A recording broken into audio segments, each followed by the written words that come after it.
Grammar Girl here. I'm Mignon Fogarty, and you can think of me as your friendly guide to the English language. We talk about writing, history, rules, and other cool stuff. And today we are on other cool stuff because I'm here with Kory Stamper, writer extraordinaire, wordy expert, used to work at Merriam-Webster, and we are going to talk about words of the year. Kory, welcome. Thank you so much for being here. Thanks so much for having me. You bet. Oh, and I forgot to mention your book, Word by Word, The Secrets of Making the Dictionary, something like that. The Secret Life of Dictionaries. But yeah, I mean, close enough. Yeah, It's all the same. Yeah. fabulous book because you were one of the people who write the dictionary, right?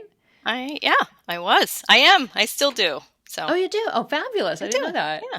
Yeah. Wonderful. Well, we're looking forward to your future books, but this one will have to hold us over. And by the way, people, it would make a wonderful Christmas gift. I agree heartily. So, words of the year. I feel like this has become a major PR event for December. It Do you, sure has. it feels to me like it's become a bigger deal over the years. Is that just my impression, or do you feel like that's true too?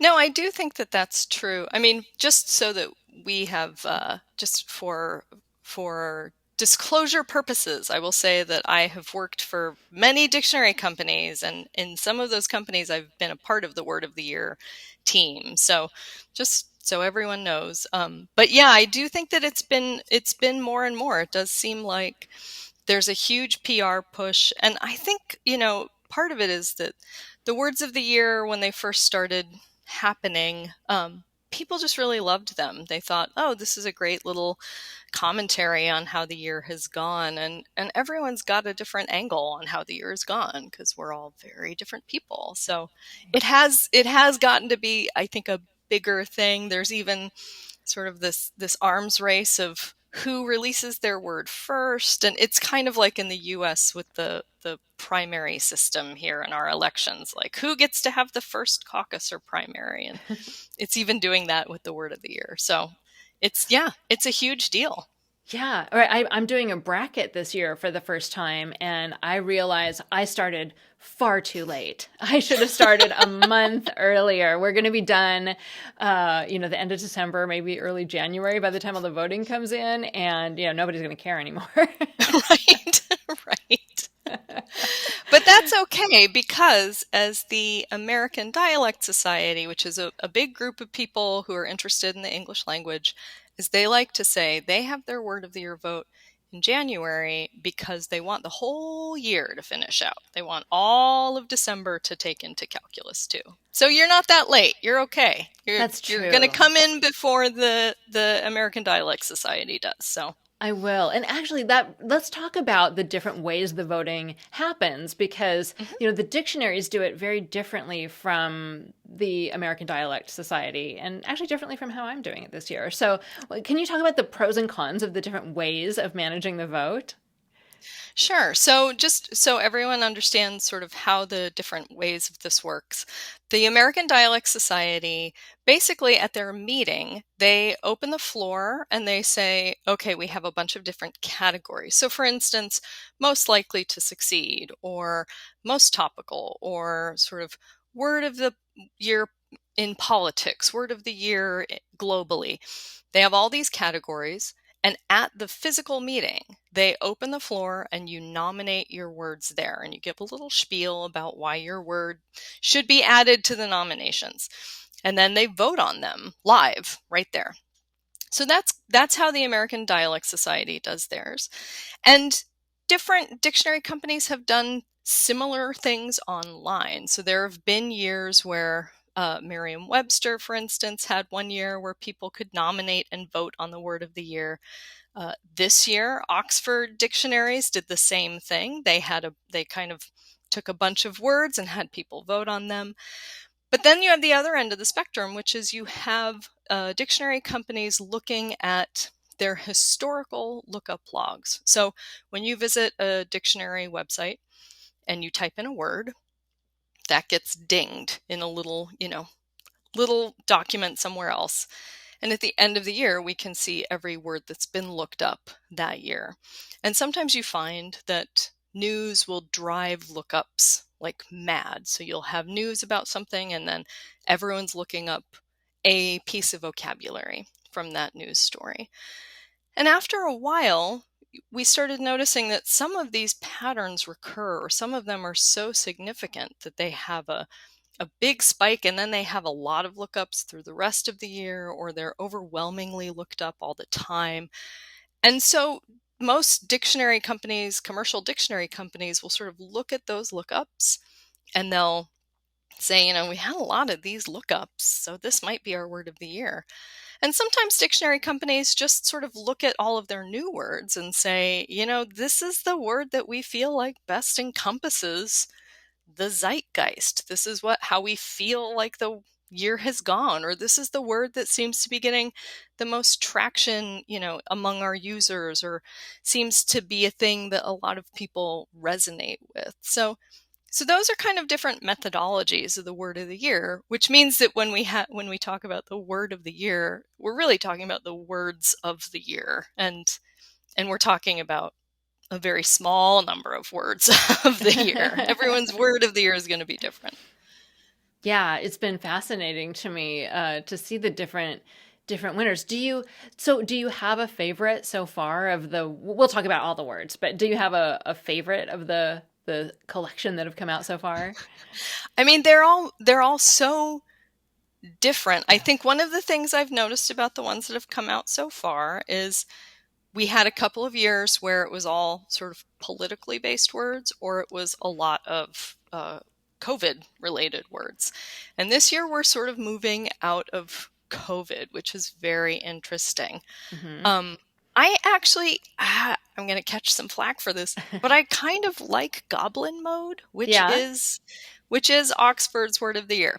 So Goblin mode is one of these words that got voted on by people. They had a whole list of potential words, and they said, vote on them. And Goblin mode made it. And part of why I like Goblin mode is, well, maybe we should define Goblin mode for people. Should we do that first? Yeah. Well, yeah. So Goblin mode, in my mind, if I remember, I'll just explain it how I think of it off the top of the head now. This isn't the formal definition, but it's like when you are in your house and suddenly you find that you are surrounded by empty pizza boxes and soda cans, and you haven't changed out of your pajamas in 3 days. And you look around and said, oh, I guess I've really been in Goblin mode for a while. Right. I mean, it has a couple of different shades of meaning. So I think that the Oxford meaning is unapologetically self-indulgent, lazy, slovenly, or greedy. So that's a pretty broad range of potential things to be. Part of why I like Goblin mode is, I do like these that are chosen by the public, and there are pros and cons to that, but I like the idea of saying, look, here's a whole list. Tell me what you think is most trenchant. And I like that.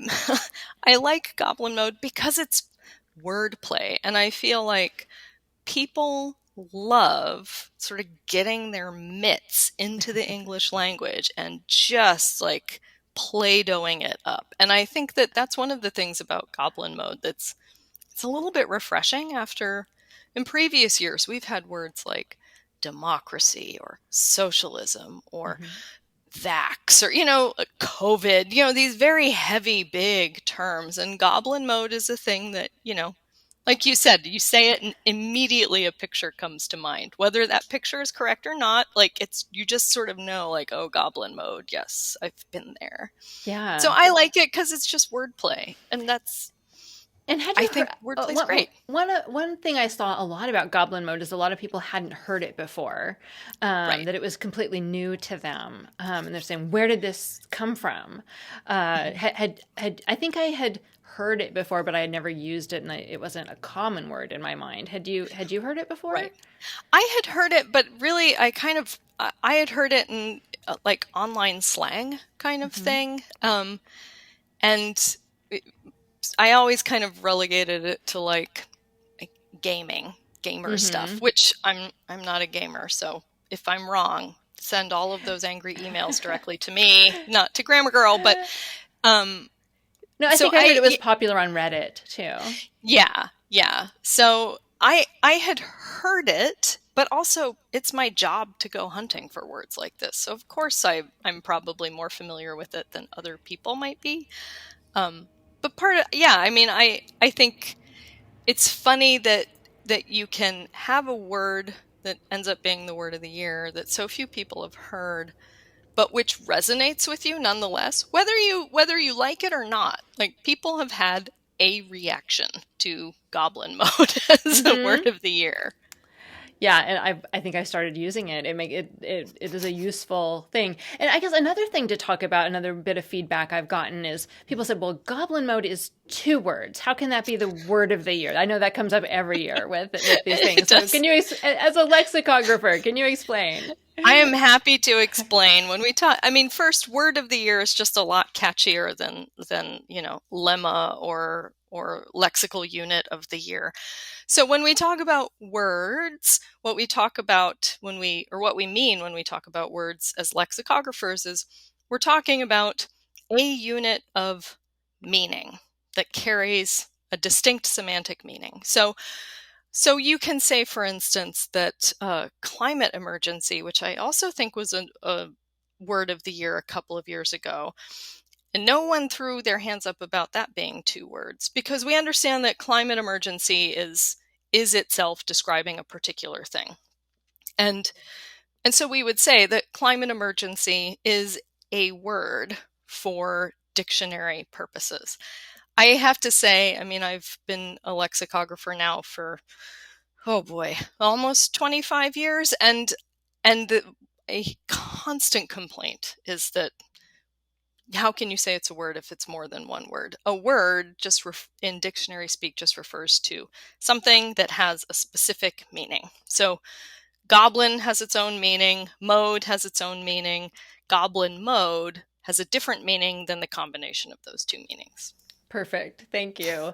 And, You're welcome. we were talking about the different processes for coming up with words. It's interesting because Goblin mode, when I started my bracket with 64 words, and Goblin mode was eliminated in the first round. But it won. Yeah. Oxford's overwhelmingly won their vote.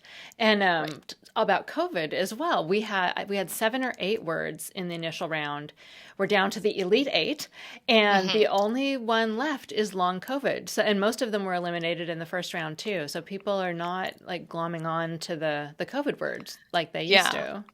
Yeah. I think it's interesting because when you allow people to have sort of end of year, look back, tell us what the word of the year is kind of input, there is this interesting, so there's a thing that happens in film. It's called a dolly zoom. Everyone has seen one where the camera is moving towards I might get this reversed. The camera's moving towards a person as the shot pulls back. So it's that thing where a person stands in one spot and it seems like the walls retreat from them. It's usually used in horror, things like that.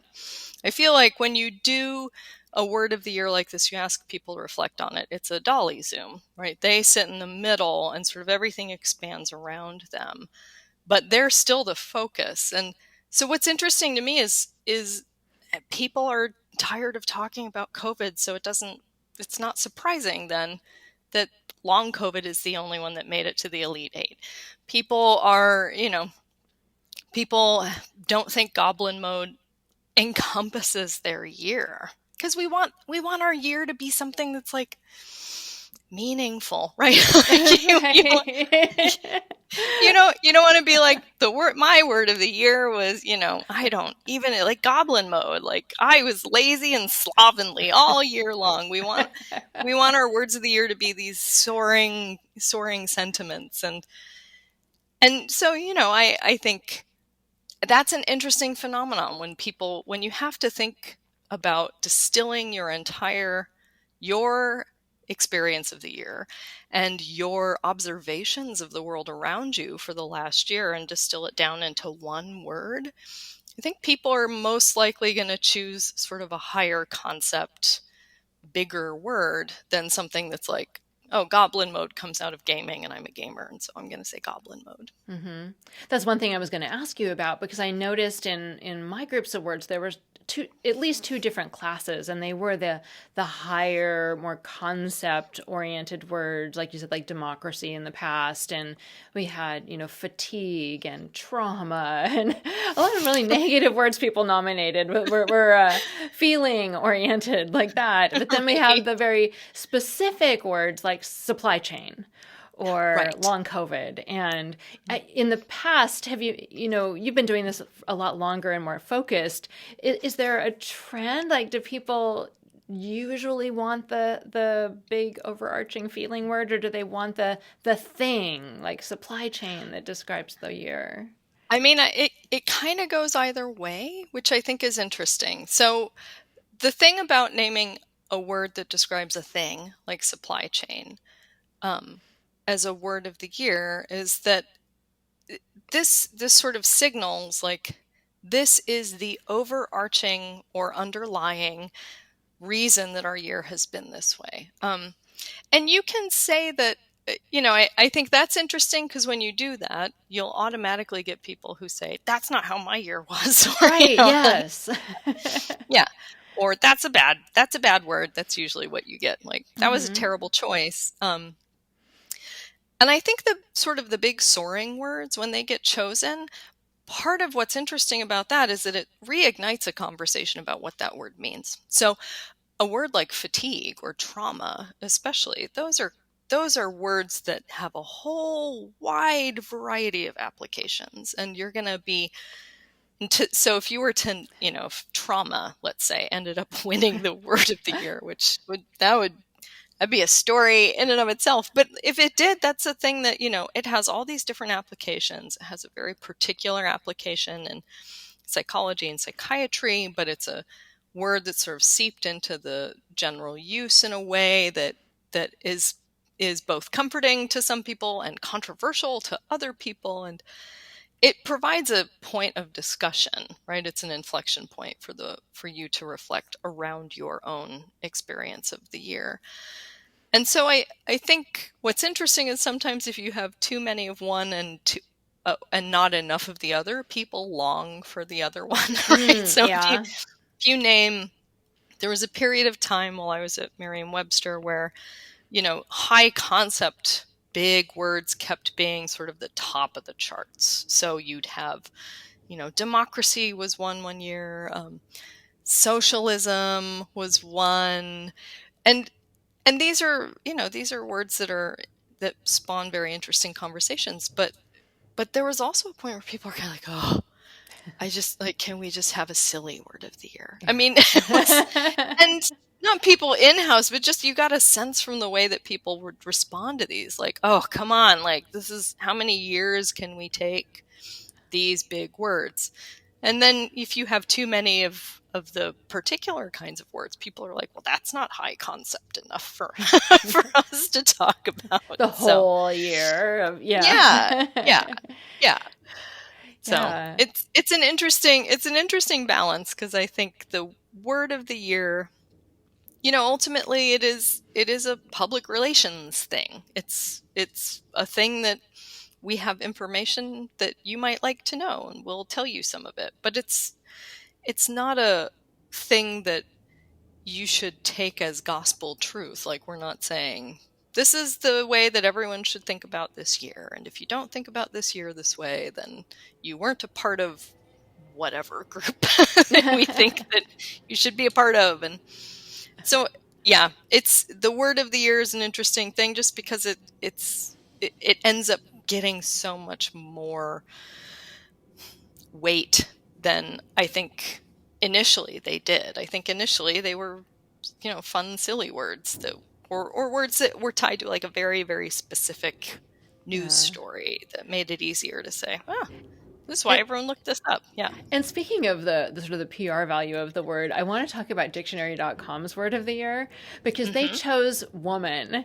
And I have to say, immediately when I saw that, I thought, they are such panderers. Oh my gosh. It reminded me of when Time magazine, I think it was, chose you as the person of the year and put that little mirror on the cover. I do remember that. Yep. But then, okay, so I read their press release and they talked about how lookups had spiked for the word woman all year long. And they had like a really good data-driven reasons that they chose the word. So yeah. What did you think when you first saw woman as the word of the year? I have to say, I was not surprised by that. Yeah? In part because I think that the spikes that they were talking about, that's also emblematic of how people use dictionaries, especially in online spaces, So, I mean, your readers or your listeners will probably be more aware of this than many other people, but lots of people have been debating any kind of gender or sexuality related term online pretty heavily. And anytime there's a debate about the meaning of a thing, the first thing you do is go to a dictionary to support whatever your thought is about it. So that didn't surprise me because, there has been a lot of particularly online discourse where all these dictionaries now live about gender and sexuality in the last couple of years. So, I thought it was interesting, honestly, that they said, well, this is a big lookup, so we're just going to choose it. Because sometimes it's a controversial choice because I think it draws attention to the controversy happening online. But I also like mad props for just saying this is the word of the year. This is what our lookup logs show. So definitely. Yeah. No, they were really leaning into it. It was so interesting. Yeah. And then, it reminded me too of something you said earlier about the difference that I'm seeing between different groups. So, because I'm doing my brackets all over social media. So I'm doing them on TikTok and LinkedIn, for example. Right. And wow, are those results different? The 13-year-old TikTokers or however young they are don't really care much about inflation or supply chain, whereas LinkedIn is much more interested in the supply chain. Yeah.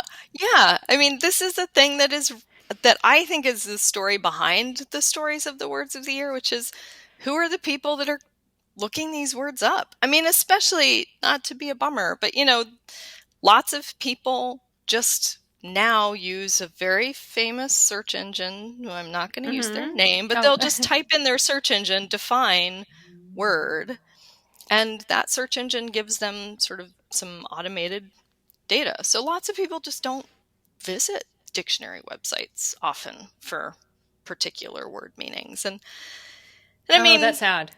Yeah, it is super sad. Everyone, don't use the big search engine. Just go straight to a dictionary website, please. But they are better. But I think that means then that the people who are going to dictionary websites are going to dictionary websites because they want an authoritative dictionary source, right?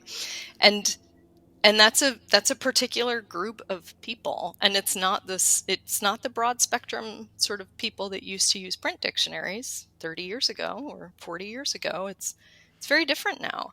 So it's not surprising to me to hear that your own, listener base is sort of like, well, the TikTok folks like this, and the LinkedIn people like this, and the people on Twitter like this, and the people that come to my website like that, because we all sort of, if I'm going to LinkedIn, I'm in a business mindset. And right. So I'm not probably going to be, I'm going to be looking at job posts, or I'm going to be updating my resume or my CV, or I'm networking. I'm not going to think, oh yeah, long COVID is definitely the word of the year. I'm already going to be thinking about inflation, recession. I'm going to be thinking about all of these financial business type terms.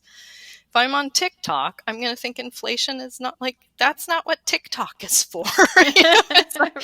TikTok is so I can watch my favorite sheep shearing channel. That's what TikTok is for. So. And you're primed to value different kinds of words when you've entered that environment. Yeah, absolutely. Yeah, where we are in sort of either online space or physical space or life space or whatever, that all influences what we think of the language, especially when you remove language from its context, right? When you're just saying, Okay, here's 2 words. Right? Which word do you think is the word of the year? And you're given this sort of like make a very quick decision kind of response. And if you sort of give it in a long essay form and explain like, well, this is why I think this word could be the word of the year, or this word could be the word of the year, you might get a different response. So Right. And I mean, that's what yeah. happens at the American Dialect Society is people get to make arguments for which word they think it should be. And you can see the vote being swayed by people making a particularly good argument. Yeah, absolutely. It's actually so fascinating to just watch the vote. Now, I know that the ADS is doing something slightly different this year. I think they are going to have an online ballot in addition to the in-person nominations. But it is really fascinating to watch, to see sort of everyone swing from we're going to talk, we're looking at making, I don't know, democracy the word of the year, and then someone stands up and gives an impassioned speech about pronouns, and it's like, well, now maybe we'll make they the word of the year. And it's really, I mean, I love it. I'm a big old nerd. I love watching it because it just is so fascinating to see. I do too. I think that's been one of the great things about the pandemic. One of the few great things is that you can now virtually attend, and I was never able to go in person before, so I've loved participating in the last couple of years. Oh yeah. Oh, it's great. It's my favorite TV. It's great. Yeah. And now our mutual friend, Lynn Murphy, who does the Separated by a Common Language blog. So word of the year is abbreviated WOTY, W-O-T-Y. And she refers to it as Wody McWokeface, which just cracks me up. And so one of the British dictionaries chose Homer as the word of the year, which was very controversial. Can you talk about that? I can. So that would be Cambridge dictionaries, and they chose Homer for the word of the year. And the part of the reason why is so Cambridge dictionaries is most of the dictionary companies that your listeners are familiar with are going to be American-based dictionary companies. So Merriam-Webster, or they do, sort of global or UK English. Cambridge dictionaries particularly it's a dictionary for people who are learning English as a foreign language. And so that means that the kinds of people that visit their site are different from the folks that visit a place like dictionary.com or Merriam-Webster. And the reason that they chose Homer was because of Wordle, which is a word game. If you don't know, it's highly addictive, where it's 5 letters, and you have to choose your 5 letters and sort of rearrange them in a kind of like a little word jumble kind of thing. And Homer was a solution for one of the days, and that is not a word outside of it's not a common word outside of US English. And so part of why it was made so many people angry is if you're, I don't know, in Nigeria and you don't know anything about baseball and you get this word that just, what is Homer? That is ridiculous. So the controversy was, you had all of these lookups on this one day, because the solution changes every day for Homer, and it's just so that's an interesting story too, because sometimes the things that take us to the dictionary are not these hard-hitting big, what is democracy, who gets to call themselves a woman. It's, I'm doing Wordle, I'm doing a word game, and I have never seen this solution before. How very dare they think that this is a usable word. So Cambridge dictionaries chose Homer because it was their biggest lookup, and it was entirely because of a word game. So funny. So I think the last one we should talk about is gaslighting. This was Merriam-Webster's word of the year. Is that right? Mm-hmm. And that is correct. Yeah. It's in my group. It's made it to the final 8 of my group too, but when it was initially nominated, I immediately thought that word seems old to me. Like that was American Dialect Society's one of their words years ago. And I have heard other people also say it seems kind of old. But then when you look at, they again show their data and lookups were way up for gaslighting. So what are these perceptions where, obviously it seems old to some people, but brand new to others and was surging this year when it feels passe to me. How is that happening? That was interesting. That was interesting not because of the word that ended up being the word of the year, but everyone's response to it, which was, I think, the first time I've ever seen this response, which was, oh, come on, like, we did this already. Which it's funny to me because it's not as though words go out of fashion. Words get used cyclically, words get used constantly, words sometimes appear and are never used again. That's just the nature of language. So what was interesting to me about gaslight is it is a word that does feel old, or at least its peak, I would say, feels old to me, right? I associate gaslight much more with 2015, 2016, not with 2022. I just don't. But as the folks at Merriam-Webster showed, like there was a lookup spike, and some of that had to do with the actual thing that gaslighting describes. There's been sort of a little bit of controversy about like gaslighting being used not with its traditional sense, which is that you are intentionally manipulating someone to make them second guess themselves, but gaslighting is sort of moved into like, you did a thing I didn't like, and so I'm going to say it's gaslighting. And so there's a little bit of controversy about that. But the big one is that Angela Lansbury died this year, and she was in the movie Gaslight, which is what gave us the word gaslighting. So there's a huge spike too around her death. And that just goes to show that sometimes the connections between a word of the year and the thing that you think is why the word of the year should be the word of the year, there's no connection. that's not the connection you're thinking.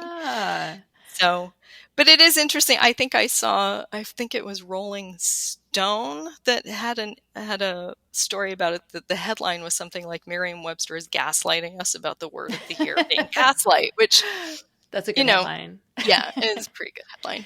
So yeah, that was an interesting response. I was fascinated by that. Yeah. And now that you mention it, I do remember seeing in the comments on my votes, people saying, well, a lot of people are using this wrong now. Yeah. And it bugs me. Right. Right.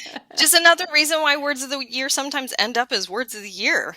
Hey, if it's a perennial lookup because people are arguing about what its meaning or use is, then it might end up in your voting bracket, higher in your bracket than you would think. So yeah, that is fascinating. Well, thank you so much for going through all of this. And I think it's just so fun to talk to you about words. And, now I can't wait to see how everything shakes out in the next few weeks with the words that are still left to come.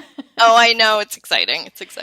Yeah. Well, okay. So let's tell people again, your book is Word by Word. The Secret Life of Dictionaries. Available where all fine books are sold. And where else can people find you?